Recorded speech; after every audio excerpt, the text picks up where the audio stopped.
Puasa Ramadan udah jadi bagian dari hidup kita ya. Tapi pernah nggak sih kepikiran, kenapa kita puasa? Dan dari mana sebetulnya tradisi ini datang? Ternyata ini bukan perintah yang jeger langsung turun gitu aja. Ada ceritanya, ada perjalanannya. Oke, di sini kita bakal bedah tuntas. Dua pertanyaan tadi, kenapa kita puasa di bulan Ramadan? Dan apa benar puasa itu udah ada sebelum Islam? Bakal kita jawab. Kita akan tarik mundur garis waktunya, jauh banget ke belakang, sampai ke bentuk puasa yang kita kenal sekarang. Ini dia peta perjalanan kita. Pertama, kita lihat puasa di zaman kuno, lalu kita loncat ke puasa pertama umat muslim. Setelah itu, momen penting, turunnya wahyu Ramadan. Terus kita akan lihat gimana aturannya berevolusi dari sulit jadi mudah. Dan terakhir, gimana semua ini melahirkan semangat kebersamaan. Siap ya? Bagian 1, praktik kuno, puasa sebelum Islam. Oke, hal pertama yang harus kita luruskan, puasa itu bukan ciptaan Islam. Justru sebaliknya, ini adalah ibadah yang udah tua banget, umurnya ribuan tahun. Para nabi dari dulu udah melakukannya, entah itu buat tobat atau buat bersyukur. Coba kita lihat jejaknya. Dimulai dari Nabi Adam, yang konon berpuasa 3 hari untuk penebusan dosa, dan kulitnya jadi cerah lagi. Nah, dari sinilah asal mula nama puasa Ayyamul Bid, atau hari-hari putih. Terus ada Nabi Nuh, beliau puasa bareng pengikutnya sebagai rasa syukur, ya karena selamat dari banjir dahsyat itu. Lanjut ke Nabi Daud, yang puasanya unik banget, selang-seling, sehari puasa sehari enggak. Dan yang penting nih, Nabi Musa. Beliau dan kaumnya puasa untuk berterima kasih pada Tuhan karena diselamatkan dari Fir'aun. Inilah cikal bakal puasa Asyura. Jadi akarnya tuh dalam banget kan? Bagian 2, puasa muslim pertama, puasa Asyura. Oke, dari zaman kuno, kita sekarang mendarat di masa awal Islam. Waktu Nabi Muhammad dan para sahabat hijrah ke Madinah, mereka itu nggak masuk ke ruang kosong. Di sana, mereka menemukan sebuah tradisi puasa yang udah berjalan dan dihormati. Jadi, sesampainya di Madinah, Nabi melihat sesuatu yang menarik. Komunitas Yahudi di sana lagi pada puasa di tanggal 10 Muharram. Tentu aja beliau penasaran. Loh, ini puasa apa? Beliau pun bertanya buat cari tahu alasannya. Dan ternyata, puasa itu untuk merayakan diselamatkannya Nabi Musa dari Fir'aun. Dengar itu, jawaban Nabi Muhammad langsung tegas. Beliau bilang, "Aku lebih berhak untuk menghormati Musa daripada kalian."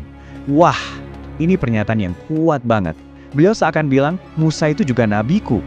Jadi, beliau langsung mengadopsi puasa itu dan memerintahkannya kepada umat muslim. Dan itulah puasa wajib pertama dalam Islam. Bagian 3, Wahyu Ramadan, sebuah perintah yang unik. Nah, kita maju cepat 1 tahun, ini masa-masa yang krusial banget. Fondasi Islam lagi dibentuk. Kiblat aja baru pindah dari Yerusalem ke Mekah. Sebuah penegasan identitas yang luar biasa. Di tengah-tengah momen besar inilah, turun perintah puasa yang benar-benar baru. Dan inilah ayat kuncinya. Hai orang-orang yang beriman, diwajibkan atas kamu berpuasa. Ayat ini secara resmi menetapkan puasa yang khusus buat umat muslim. Menariknya, ayat ini juga bilang, sebagaimana diwajibkan atas orang-orang sebelum kamu. Jadi, ada pengakuan kalau ini tradisi lama, tapi sekarang akan ada bentuk barunya yang unik. Terus, ayat selanjutnya menyempurnakan perintah ini. Disebutin secara spesifik, puasa wajib yang baru ini harus dilakukan di bulan Ramadan. Dan dengan turunnya wahyu ini, status puasa Asyura yang tadinya wajib jadi sunnah. Ramadan pun resmi jadi satu-satunya puasa wajib, menjadi rukun Islam yang kita kenal sekarang. Bagian 4, dari kesulitan menuju kemudahan ilahi. Oke, di sini ceritanya jadi makin menarik. Karena puasa Ramadan yang pertama kali itu, ternyata aturannya berat banget loh, jauh beda sama sekarang. Bagian ini adalah tentang gimana kesulitan-kesulitan itu akhirnya dijawab dengan rahmat Tuhan, yang membentuk puasa yang kita jalani hari ini. Coba dibayangin, aturan awalnya kayak gini, puasa itu hampir 24 jam. Orang cuma boleh makan dan minum setelah sholat Isya sampai Isya lagi besoknya. Dan ada aturan mainnya. Kalau kamu ketiduran sebelum sempat makan, ya udah, wassalam, kamu harus lanjut puasa lagi. Kebayang nggak? Plus, hubungan suami istri dilarang selama sebulan penuh. Di tengah panasnya gurun Arabia, ini benar-benar ujian yang luar biasa berat. Dan aturan berat ini beneran terjadi. Ada kisah seorang sahabat, namanya Qais bin Sirma. Dia kerja seharian, capek banget. Pulang ke rumah, makanannya belum siap. Istrinya buru-buru cari makanan, tapi pas istrinya balik, Qais udah ketiduran saking lelahnya. Artinya apa? Dia harus lanjut puasa besoknya dengan perut kosong. Dan benar aja, keesokan harinya, beliau pingsan. Kejadian inilah yang jadi titik baliknya. Nah, merespons kejadian itu, turunlah wahyu yang penuh rahmat. Surat Al-Baqarah ayat 187. Aturan langsung berubah total. Yang tadinya puasa dari Isya ke Isya, sekarang jadi dari Fajar sampai Maghrib. Jauh lebih singkat.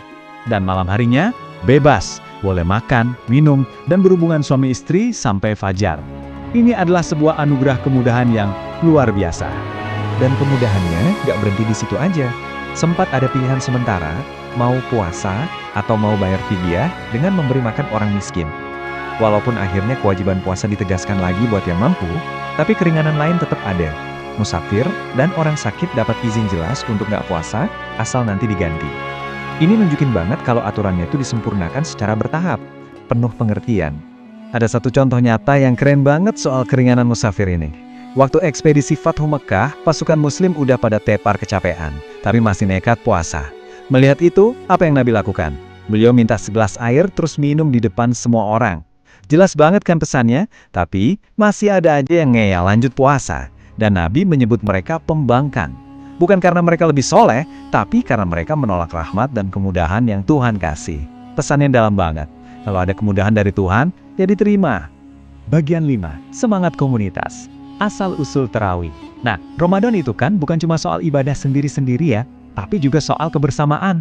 Sekarang kita bahas soal sholat malam yang jadi ikon Ramadan dan menyatukan kita semua, tarawih.